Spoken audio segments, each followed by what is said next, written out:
সম্মানিত ভাইয়েরা আমার, আমরা কোরবানি করব। কোরবানি করার ক্ষেত্রে দেখা যায় আমরা 7 ভাগে কোরবানি করে থাকি। 7 জন শরীক হয়ে, 3 জন শরীক হই, 5 জন শরীক হই, এমনকি 4 ভাই আছে। 4 ভাই মিলে আমরা কয়েকজন শরীক বানাই।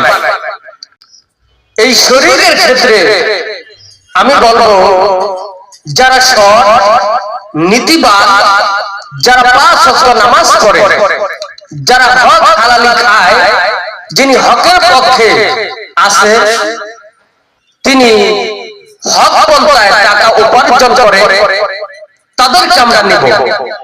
এমনকি বেনামাজি, এমনকি আমরা তিনি নামাজ পড়ে না, তিনি ওযু গোসল ঠিক মতো করে না, তিনি হারামের সাথে জড়িত, তাদেরকে আমরা নেব না। তিনি যে ব্যক্তি শরীক নিবেন, তিনি একটু যাচাই বাছাই করবেন।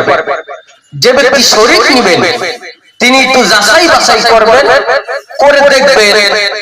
তিনি একটু যাচাই বাছাই করবেন, করে দেখবেন আমার এই লোকটি নামাজি কিনা, আমার এই লোকটি নামাজ পড়ে কিনা, এই লোকটি সুদের সাথে জড়িত কিনা, এই লোকটি ঘুষের সাথে জড়িত কিনা, এই লোকটি মানুষের সাথে খারাপ আচরণ করে কিনা, এই লোকটি আত্মীয় সম্মান করে কিনা, আত্মীয়র হক আদায় করে কিনা, একটু যাচাই বাছাই করব। যাচাই বাছাই করে আমরা ওই শরীক নেব।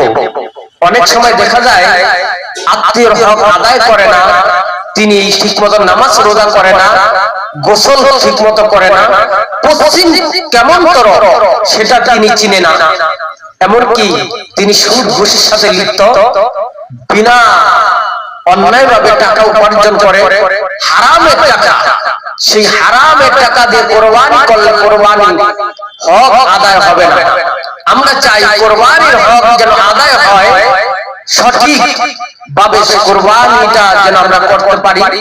আমরা যাকে শরীক নিব, আমরা একসাথে বসে তার সাথে পরামর্শ করব।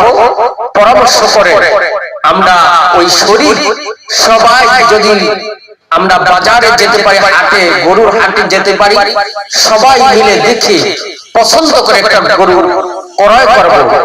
ক্রয় করে আমরা কি করব, ওখান থেকে আমরা এই 4 জনে একসাথে সুন্দরভাবে দেখে পছন্দ করে আবার নিয়ে আসবো।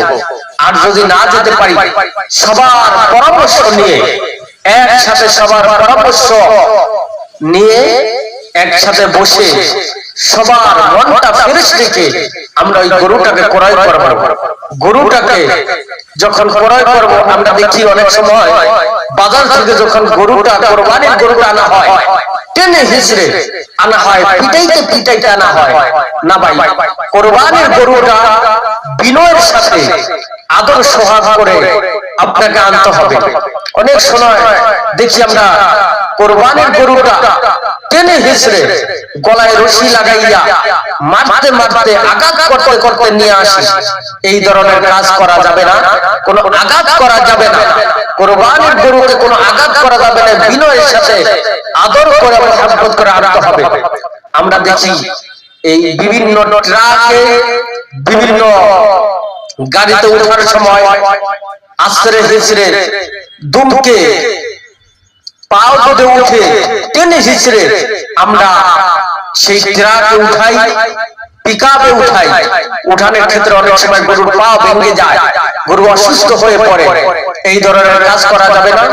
আবার যখন আমরা নামাবো, বিনয়ের সাথে আমরা নামাবো, আস্তে করে পিকআপটা চাপায়া দিয়ে সুন্দর করে আমরা এই গরুটাকে পিকআপে গাড়িতে উঠাবো।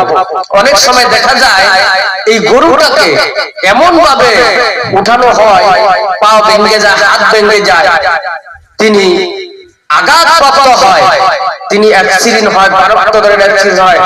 আমরা এই বছর দেখেছি অনেক গরু এতে মারাও গিয়েছে, অনেক গরু নদীতে ফালিয়ে দিয়েছে, কবর করে দিয়েছে, বিভিন্ন বাজারের পাশে ফালিয়ে দিয়েছে, বিভিন্ন ভোট কাটে ফালিয়ে দিয়েছে।